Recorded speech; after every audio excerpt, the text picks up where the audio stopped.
Programang ito ay rated SPG, striktong patnubay at gabay ng magulang ang kailangan.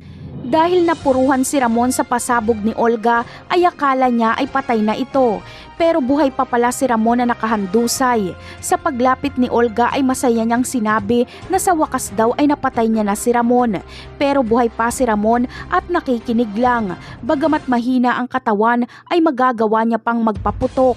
Nagkukunwari lang si Ramon na patay. Pero sa oras na maging kumpiyansa si Olga ay agad niya itong puputukan sa noo. Kaya mababaliktad ang sitwasyon. Si Olga ang mamamatay. Buhay si Ramon pero sa kanyang kalagayan ay kinakailangan niyang madala sa ospital. Dahil mahina siya at maraming natamong sugat. Mawawalan din siya ng malay pagkatapos niyang mapatay si Olga.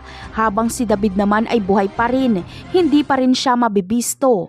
Tuloy ang pagpapanggap kahit wala na si Olga. Sa kabilang eksena naman ay sa pagdalaw ni Tanggol kay Marites at Tinding ay ito na ang huli niyang pagpapakita sa kanyang ina. Pinagtabuyan na naman kasi siya ni Marites.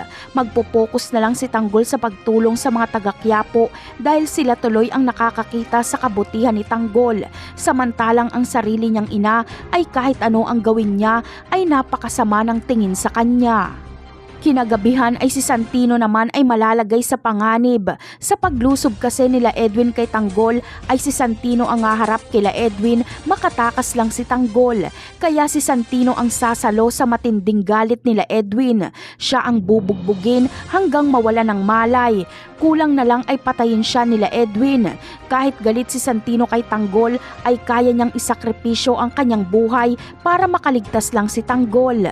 Napakarami pa nating dapat abangan sa mga susunod na episode. Paalam!